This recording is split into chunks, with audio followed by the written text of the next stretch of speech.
Olá, o Código de Defesa do Consumidor acaba de completar 22 anos. A sua promulgação foi em 11 de setembro de 1990, pelo então presidente Fernando Collor. Além do Código de Defesa do Consumidor, o Código Civil também está completando 10 anos. No programa de hoje, nós estamos recebendo o professor pós-doutor Jorge Renato dos Reis, professor do programa de mestrado e doutorado da Unisc, que mais uma vez nos dá o prazer de estar aqui no programa de Direitos da UPF, professor. O prazer é nosso, Rogério. Eu já me sinto da casa aqui na UPF e gosto demais da cidade de Passo Fundo, tu sabes disso. Que bom, né, professor? Bom, começamos pelo Código Civil, né, professor, que está completando 10 anos, é um momento importante de discussão, tem até propostas de alteração, mas dá para a gente fazer um resgate dessa década, professor? Sem dúvida, Rogério.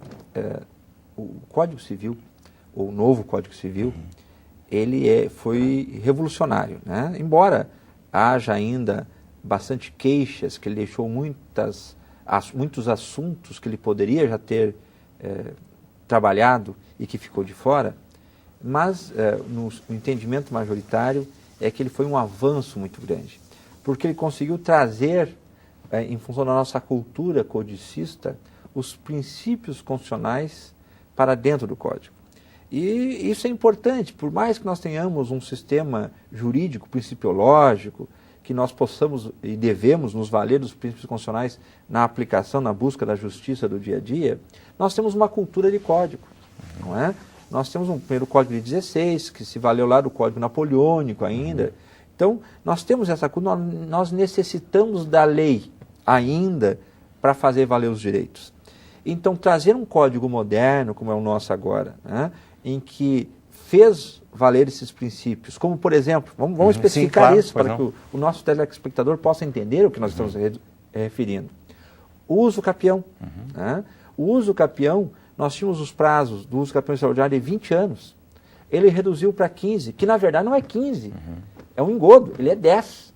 Porque diz o artigo de lei que esse prazo de 15 anos é reduzido para 10 sempre que o uso capiente, ou seja, o possuidor do bem que busca a sua titularidade na propriedade, estiver morando no imóvel, com moradia habitual, ou exercendo atividade produtiva. Ora, 99% das ações de uso capião é de pessoas que ocupam, que têm a posse efetiva. Sairia dessa situação, eventualmente, fazer uso capião de um terreno na praia, por exemplo, né, onde não há a moradia habitual. Mas, fora isso, todos os demais vão ser, então, de 10 anos. Então, só para exemplificar, de 20 anos, reduziu para 10 anos. Ou seja, é uma alteração significativa, né, professor? Mas, sem dúvida, mas isso buscando o quê? Buscando dar valor à função social da posse, aquilo que já se trabalhava a partir da Constituição Federal de 88. Né? A função social da posse, a posse moradia, a posse trabalho, valorizar o trabalho e a moradia da pessoa humana. É o princípio maior da nossa Constituição, que é a dignidade da pessoa humana, retratado aqui no direito que tem o possuidor de ver a sua titularidade sobre uma terra que ele produz ou no imóvel que ele reside. Né? Então, isso é um avanço significativo. Mas temos outros avanços, né? Como nós referimos há pouco na palestra aqui no evento consumidor, que aliás eu aproveito para cumprimentar publicamente, excelente evento. Obrigado. Né? Excelente evento. Passo Fundo hoje é um polo de direito consumidor em razão do trabalho de vocês aqui na UPF. Né? As autoridades do direito consumidor do país inteiro vêm aqui nesse evento justamente pela importância que esse evento hoje se reveste no cenário consumerista brasileiro. Né? Então, isso é muito importante que se diga para o público ter conhecimento. Contente de ouvir isso, senhor, né? De saber que tem uma universidade e um curso de direito atuante, como é o caso de vocês. E o balcão do consumidor, que é um modelo, né? Nós mesmos, eu disse isso lá, nós mesmos temos copiado de vocês aqui muitas coisas, com autorização de vocês, óbvio, né? Claro. As coisas boas têm que se copiar, têm que se imitar. E aperfeiçoadas, né? E trabalhar isso. Então, é um exemplo também seguir. Mas, enfim, então, o Código Civil trouxe para seu interior muitos dos dispositivos que é no Código de Defesa do Consumidor. A teoria da imprevisão, por exemplo, não é? Que está hoje elencado com a teoria da onerosidade excessiva no Código Civil. Isso está lá no artigo 6º, inciso 5 do Código de Defesa do Consumidor, que agora o Código Civil também tem, e que antes nós não tínhamos no direito civil, a não ser por jurisprudência. E hoje nós temos isso reproduzida a nível de legislação. Então isso é importante, é muito importante, porque permite uma reanálise de um contrato, né, ou até o desfazimento de um contrato em função da alteração da base contratual. E isso é fundamental para a segurança. A gente trabalha muito na segurança jurídica, mas qual segurança eu dizia na palestra? Né? A segurança do justo. Ou seja, que eu tenha certeza que, mesmo assinando aquele contrato, se mudar a base contratual, o contrato muda. Ainda que o contrato faça lei entre as partes, mas se mudou, eu mudo. Não é? E posso mudar a lei, baseado no princípio constitucional. Então isso é importante. Então, trouxe, por exemplo, eu dizia, institutos como o contrato de adesão. Então, o contrato de adesão hoje também está no Código Civil. Não é mais só do Código de Defesa do Consumidor. Então, aproximou e buscou essa proteção maior da parte hipossuficiente, que antes não era do Código Civil, era inerente à legislação infraconstitucional, os microsistemas, a gente chamava, né? Toda essa legislação esparsa, que, aliás, ela só existe em função disso, tirando do arcabouço do Código Civil matérias inteiras e passando a regular para estabelecer uma proteção. Foi assim com as relações inquilinárias, né? Foi assim com a Lei de Parcelamento do Solo Urbano, né? Foi assim com a própria CLT, que antes era locação de serviços, né, no Código Civil, e que foi retirado há mais tempo, lá na década de 30 ainda, estabelecida a CLT. Então, retirou-se muitas matérias que antes eram exclusivas do Código Civil e passou-se a legislar de forma esparsa para quê? Para dar proteção àquela parte mais fraca e insuficiente nas relações. Hoje o Código Civil se antenou a isso, o legislador viu isso e trouxe para dentro do Código Civil mecanismos, né, que permitem ao juiz, ao julgar o caso concreto, se valer do princípio constitucional. É o que se chama de cláusulas gerais ou conceitos indeterminados. Né? Então, essas cláusulas gerais, com a função social do contrato, com a boa-fé da parte contratante, que está inserida dentro do Código Civil, abriu o Código Civil à Constituição. E isto permite que o julgador se valha dos princípios constitucionais, que são normas. Hoje, nós temos isso efetivamente como normas, né, que são normas auto-aplicáveis, né, não se discute mais se é norma programática, não, é auto-aplicável. Né? Se perdeu muito tempo com isso, né? Muito tempo, né? Se discutindo se é norma auto-aplicável, norma programática. Não, é norma auto-aplicável, é Constituição, é lei maior. Se nós não aplicarmos a lei maior, que lei nós vamos aplicar? Não é? Então, isso hoje está retratado no Código Civil. Então, isso é um avanço para a sociedade como um todo, sem dúvida nenhuma. Bom, o professor tem um outro tema que o senhor gosta bastante de tratar e é super importante, que é a questão da relação proprietário-inquilino, a lei de locações com o Código de Defesa do Consumidor, enfim, a gente vai tratar sobre esse tema logo depois do intervalo, no programa dessa semana, que nós estamos recebendo o professor Jorge Renato dos Reis, da Unisc, Universidade de Santa Cruz do Sul. Voltamos em seguida.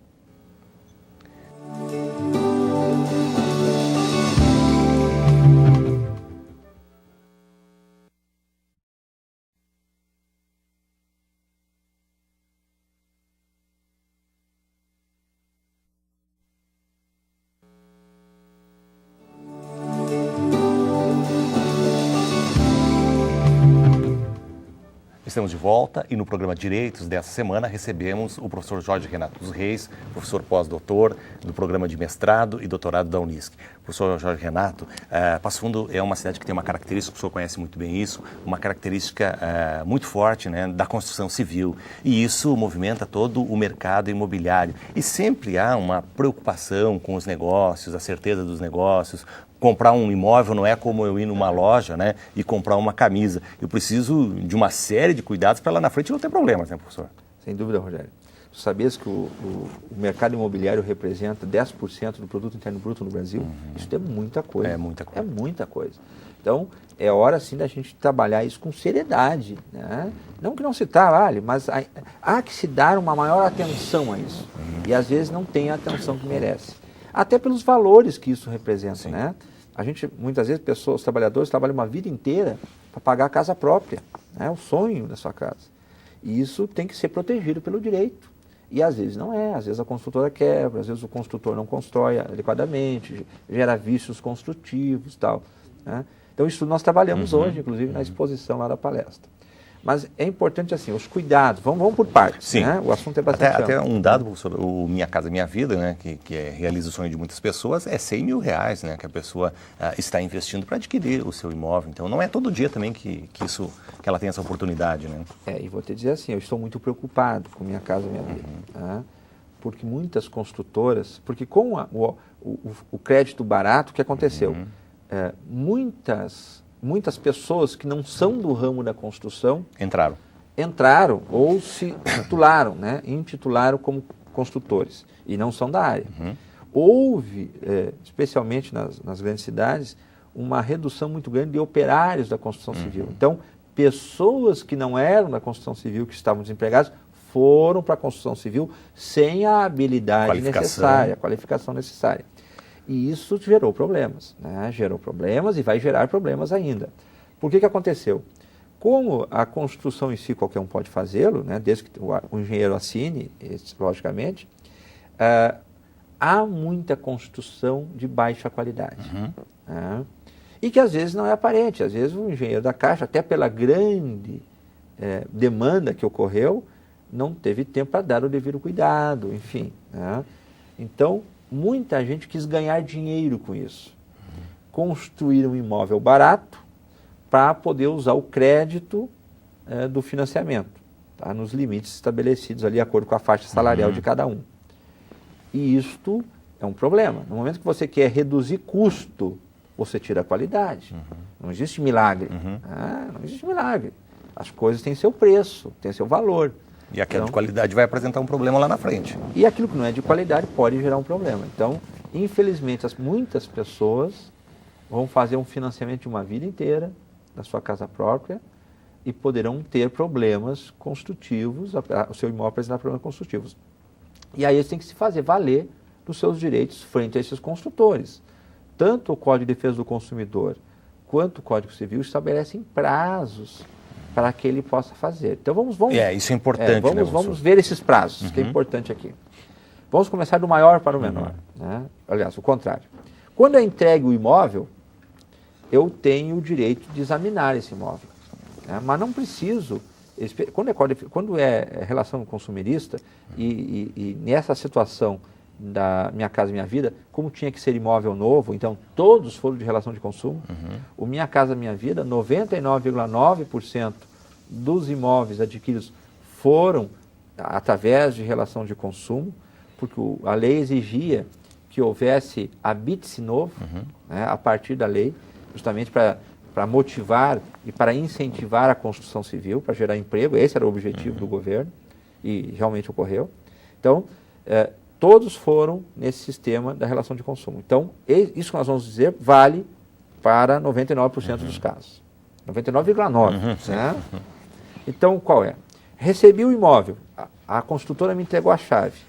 Eu tenho 90 dias para examinar esse imóvel e ver os vícios aparentes ou de fácil constatação. E dentro desses 90 dias, reclamar frente à construtora. Mas eu tenho que fazer essa reclamação de forma oficial, por escrito, porque se a construtora não resolver, eu possa comprovar que eu usei o meu prazo e buscar judicialmente depois o meu direito. Mas há também aqueles vícios que não aparecem no momento, que vão aparecer com o uso. Aparente é aquele que eu bato o olho e enxergo. Exatamente, aquele que está ali. Né? Mas há aqueles outros que vão aparecer com o uso, infiltrações, né? Falhas no sistema hidráulico, no sistema elétrico, isso é com o uso que você vai observar. Então, para esses, pelo Código Civil, eu tenho 1 ano, que é o chamado vício redibitório, 1 ano para reclamar, tá? E entrar com a ação. Pelo Código de Defesa do Consumidor, eu tenho 90 dias a partir do surgimento do defeito, independente de quando o defeito surgir. Então, daqui 5 anos, eu tenho direito. Tá? Daqui 8 anos, eu tenho direito. Porque há 90 dias a partir do surgimento do defeito, desde que o defeito seja defeito de construção, não pelo meu mau uso. Certo. Tá? Muito bem. Então, 1 ano pelo Código Civil para entrar com a ação. 90 dias pelo Código de Defesa do Consumidor para reclamar, não para entrar com a ação, para reclamar. E aí comprovado novamente a reclamação. Mas eu tenho também pelo Código Civil o prazo de 5 anos pela solidez e segurança da obra. Nesse prazo, esse é um prazo de garantia. E essa solidez e segurança não quer dizer necessariamente a parte estrutural da casa, né? Ou seja, que a casa possa ser demolida ou coisa parecida, né? Não. Mas infiltrações, aquilo que afeta a saúde do seu morador, também é possível reclamar no prazo de garantia, 5 anos. Dentro desse prazo de garantia de 5 anos, eu entro com a ação e o construtor é que tem que provar que o dano se deu pelo mau uso e não por vício construtivo. Então é um prazo de garantia, né? Responsabilidade objetiva. Eu tenho um prazo geral de decadencial que é de 10 anos, que também é aceito pela maior parte da jurisprudência. Só que dos 5 aos 10 anos, então, não é mais garantia. Aí eu posso entrar, é o prazo decadencial. Eu posso entrar com a ação, mas eu, autor da ação, eu, vítima, né, que estou sofrendo prejuízo, vai ter que provar. Tenho que provar que o dano ocorreu em razão de vício de construção, por má construção. Aí a prova é minha. Né? Mas eu tenho esse direito. Então, veja bem, os prazos são bem elásticos, né? E o consumidor tem que estar atento a isso. É fundamental que ele saiba, né, professor? Porque na hora de comprar existem muitas facilidades, às vezes ele está realmente querendo realizar o seu sonho e não observa muito isso. E os problemas só aparecem no decorrer. Não, e ele não deve tolerar. Né? Ele pagou, e pagou um valor substancial, o imóvel é caro. Então, e ele deve fazer sempre que possível. Acredito que o balcão do consumidor vai orientá-los também nesse sentido, que seria a competência do balcão do consumidor aqui em Passo Fundo. Eles devem fazê-lo por escrito. Sim. Porque se depois não houver o devido conserto por parte da construtora, daquele que fez a casa, ele possa buscar judicialmente comprovando que ele reclamou a tempo. Né? E esse prazo de 5 anos de garantia, toda vez que o construtor for lá e fizer o reparo, o prazo recomeça. Não é mais o prazo lá da construção, é o prazo... Né? E esse prazo, então, é tanto da entrega da obra quanto da compra do imóvel novo. Vale esses prazos todos que nós referimos. Professor Jorge, que outros cuidados ele deve observar na hora de comprar o seu imóvel? Bom, saindo do Minha Casa Minha Vida, que aí isso é feito pela Caixa, a Caixa Econômica Federal tem todo um cuidado na exigência de documentação, mas se eu vou fazer uma compra particular, né, através de um corretor, de uma empresa imobiliária, normalmente os corretores são preparados para isso, né? São pessoas habilitadas, mas enfim... sempre é bom estar atento, né, e solicitar que o corretor verifique isso. São as negativas do imóvel, né, Rogério? Ou seja, o imóvel tem que estar em condição de ser vendido e o vendedor tem que estar em condição de vender. Como é que eu verifico isso? Isso a nível jurídico, né? Porque a nível construtivo é com o engenheiro, mas a nível jurídico, como é que eu verifico isso? Buscando as negativas. Então eu tenho que buscar primeiro a matrícula do imóvel, até para ver se quem está me vendendo é o proprietário. Claro. Às vezes as pessoas não têm esse cuidado, né? Pegam uma matrícula do registro de imóveis datada de anos anteriores, mas como é que eu sei que ainda é dele? A matrícula tem uma validade de 30 dias. Então, eu tenho uma matrícula atualizada. Verificar ainda e pedir uma certidão negativa de ônus reais e repercussórios, né? Que a gente pede e o registrador também emite, né, uma certidão negativa.